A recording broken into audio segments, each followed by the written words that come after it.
ختم نبوت حضرت علامہ غلام عباس فیضی صاحب ناظم اعلیٰ شمالی پنجاب رکن شورا تحریک لبیک پاکستان.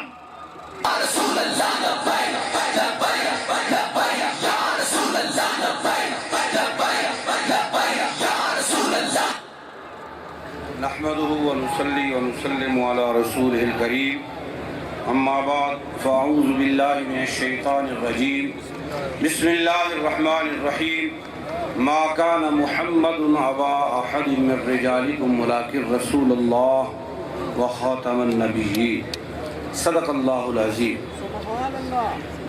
الصلاة والسلام عليك يا رسول الله وعلى آلك واصحابك يا حبيب الله. سٹیج پر جلوگر قائدین علماء ذیشان اور حضور کے سب غلاموں السلام علیکم ورحمۃ اللہ وبرکاتہ.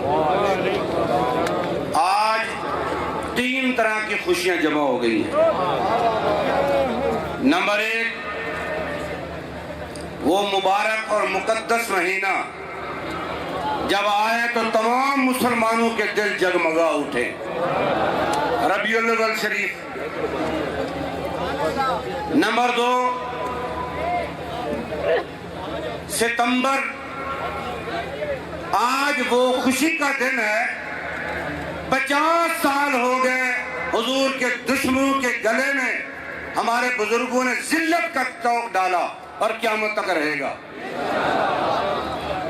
اور نمبر 3 جن کے ایک جملے سے پوری دنیا کے کافر تھر تھرا اٹھے ان کی تشریف آوری.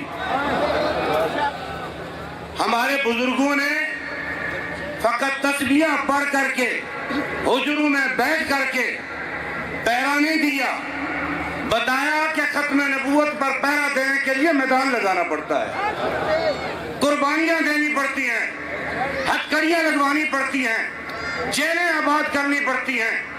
کیا 1953 سے 1974 تک ہمارے بزرگ صرف حجروں میں بیٹھے رہے, تسبیح پڑھتے رہے, خون میں رہے, جیلیں آباد کی, پگڑیاں اتروائیں, پھر جا کر کے ختم نبوت پر پہرا ہوا؟ آج ہم سمجھتے ہم بیٹھے رہیں, حجروں سے باہر نہ نکلے, ہمارے مدرسے کو کچھ نہ ہو جائے, ہماری مسجد کا مسئلہ اسی طرح رہے, ہمیں کسی قسم کی تکلیف نہ پہنچے. ایک طریقے سے ختم نبوت پر ناموس رسالت پر پہرا نہیں ہوتا. بتائے شیخ کیوں آئے تھے ابن علی میدان میں؟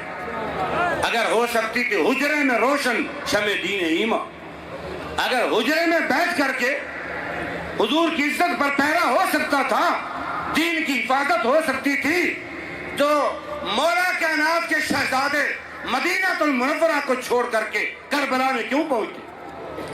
آپ کو میں 2 باتیں بتا کر کے بات ختم کرتا ہوں کہ ہمارے بزرگوں نے ختم نبوت پر پہرا کیسے دیا. قبلہ امیر المجاہدین جنہوں نے ہمیں بتایا, جن کی زندگی کو ہم نے دیکھا, ہمارے جو بڑے تھے ہم نے ان کو پڑھا, ہم نے اپنے بزرگوں کی زندگیاں پڑھی ہیں, لیکن امیر المجاہدین کو دیکھا ہے. چکوال سائڈ پر جہاں ایک ایسی جگہ تھی جہاں قادیانیوں کا زیادہ زور تھا اور وہاں ان کی رہائش گاہیں تھیں, وہاں کے کچھ لوگ آئے, کہنے لگے کہ ہمیں ٹائم چاہیے. بابا جی فرمانے لگے تمہیں ٹائم نہیں دینا. وہ کہنے لگے جی کیوں, ہمیں ٹائم چاہیے. آپ نے فرمایا چلے ہو تھوڑے پیریں تھوڑے تلاں وچ تیل کوئی نہیں, تسی اپنے پیر تے باہر نہیں پا سکتے, میں جڑیاں نوں ٹائم دینا ہونا. وہ کہنے لگے نہیں جناب اسی تانوں راضی کریں گے. بابا جی انہوں نے پکیاں کر رہے سن. بابا جی نوں پکیاں کرنا نہیں بڑا آندا سی. وہ گل وہ کرتے سن کہ جہدا جواب نہیں سی ہوندا. وہ تھانے بیٹھے سن ماڈل ٹاؤن CIA وچ, تے آپ تازہ گرفتار ہو کے آیا تے فون دی بیل بج گئی. وہ SP داؤد جو کہندا ہے کہ تواڈے کول موبائل ہے؟ آپ نے فرمایا ہاں ہے. کہنے لگا یہ اجازت ہی نہیں ہے. آپ نے فرمایا پہلے میں تیرے کو اجازت لے کے رکھنا. کہنے لگا ابھی یہ موبائل آپ کو جمع کرانا ہوگا. آپ نے فرمایا نہیں جمع کرانا.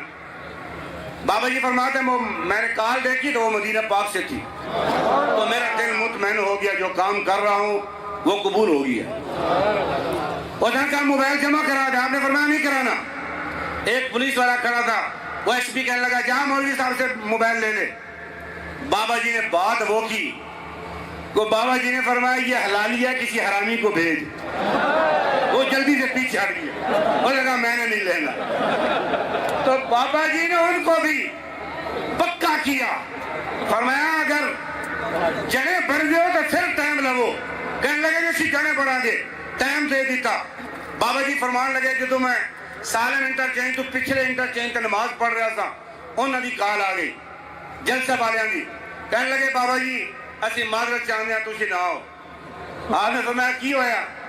کہ ساڑیاں دریاں پولیس لے گئی, ساڑیاں کرسیاں پولیس لے گئی, سپیکر پولیس لے گئی. آپ نے فرمایا کچھ نہیں ہوتا, اے دریاں کرسیاں سپیکر حضور کا ذکر انہاں چیزوں کا محتاج نہیں ہے, تسی کہیں بڑھو. بابا جی نے بار بار انہیں سمجھا کے پکیا کر دیتا. وہ کہنے لگے چلو ٹھیک ہے, ہوں اس طرح کرو تسی سالم انٹرچینج تو نہ ہو, تسی اس تو پہلے والے انٹرچینج تو آ جاؤ. سالم انٹرچینج تو ساری نفری کھڑی کی ہوئی ہے, پولیس ہے, ایف سی ہے, وہ آپ کو گرفتار کرنے کے لیے کھڑے ہوئے. آپ اس سے پہلے والے انٹرچینج سے آ جائیں. آپ نے فرمایا سنو, اب 2 نمبریاں میں کدے نہیں کی ہیں, میں کی چوری کر کے آ رہا ہوں, میں حضور کی ختم نبوت ہے پہلے دن واسطے آ رہا ہوں. جس جگہ دا تانوں کیا اسے جگہ تو میں آواں گا. میں نہیں سالم انٹرچینج سے آ رہا ہوں, تسی بھی اتنے پہنچو. ایویں نہیں, بابا جی فرمایا میدان لانا پہنتا ہے, گھر بیٹھے کم نہیں ہوتا. اور بابا جی فرمانے سالم انٹرچینج سے گیا تے ساری نفری لگی, بیریئر لگے, ساری گڈی جا کے کھڑی ہو گئی. فرمان لگے 15 منٹ تک کوئی قریب ہی نہیں آیا. وہ ایک دوسرے کو دیکھتے رہے, کوئی کہندا جی تو جا, کوئی کہندا جی تو جا. تے ایک جڑا سی نا وہ اونچا لمبا قدہ وہ آ گیا, کہنے لگا جی سر جی السلام علیکم, میں سنی ہوں, یا رسول اللہ کہنے والا ہوں, فلاں پیر صاحب کا مرید ہوں, آپ سے گزارش یہ ہے آپ نے آگے نہیں جا سکتے, آپ پر پابندی ہے, واپس چلے جائیں. آپ نے فرمایا بڑا بے غیرت سنی ہے, بڑا دلہ سنی ہے تو. فرمایا سنی بھی کہتا ہے اور حضور کی ختم نبوت کے ذکر سے بھی روکتا ہے.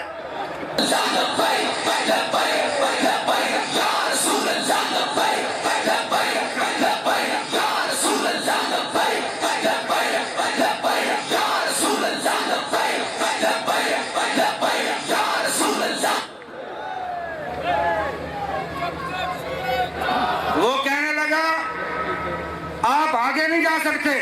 آپ نے فرمایا یہ میرے رب کو معلوم ہے کس نے آگے جانا ہے کس نے پیچھے جانا ہے. بابا جی فرماتے ہم کھڑے ہو گئے, 15 منٹ اور گزر گئے. ایک پولیس والا آیا, اس نے آ کے بکواس کی, ایسے لبیک کا پکھنڈ بنایا ہوا ہے. بابا جی نے اپنے ڈرائیور کو فرمایا باہر نکل, اس کو جواب دے. اس نے زور سے لبیک کا نعرہ لگا کے کہا کہ یہ گردنیں ہم نے رسول اللہ کے لیے رکھی ہوئی ہے. اب جب اس نے نعرہ لگایا نا, وہ جو حضور کے غلام آئے ہوئے تھے بابا جی کو لینے کے لیے, ان کو پتہ نہیں تھا بابا جی کہاں ہیں. جب نعرہ سنا تو انہوں نے چھلانگیں لگائی, آگے آئے, پولیس بھاگ کے دوڑ گئی. ایک سائڈ پر ہوئی, انہوں نے گاڑیاں پکڑی, بھاگ گئی. وہ جلوس کی شکل میں بابا جی کو لے گئے. وہاں جا کر کے دریوں کا انتظام بھی کیا, کرسیوں کا بھی کرایا, سپیکر بھی منگوائے, ساری رات حضور کی ختم نبوت کا ذکر سنا. تو بابا جی نے بتایا ختم نبوت کا ذکر ایسے کرنا ہوتا ہے. اور آخری بات یہ بتا دوں, اس وقت پوری دنیا بھی جانتی ہے اور آپ کی حکومت بھی جانتی ہے. یہ جو مبارک حرامی کا کیس لگنے لگا نا, اس سے ایک دن پہلے ہم ایک منسٹر کو ملنے کے لیے گئے, علامہ غلام غوث بغدادی صاحب کی قیادت میں لاہور میں. ہم نے کہا آپ کو بتانے آئے ہیں, اگر کوئی گڑبڑ کی تو ہم چھوڑنے والے نہیں ہیں. اس منسٹر نے جو بات کی آپ کے دل خوش ہو جائیں گے. وہ کہنے لگا آپ تو اب آئے ہیں, میں 3 دن پہلے اس کو بلا چکا ہوں اور میں نے بات کیا کی ہے. بات یہ کی ہے, میں نے کہا سن, یہ جتنی سیاسی پارٹیاں ہیں, جتنی مذہبی پارٹیاں ہیں, یہ سب دکاندار ہیں. یہ آئیں گے, اپنی دکان کا شٹر کھولیں گے, 2 گھنٹے کے بعد غائب ہو جائیں گے. لیکن سن لے اگر لبیک والے آ گئے نا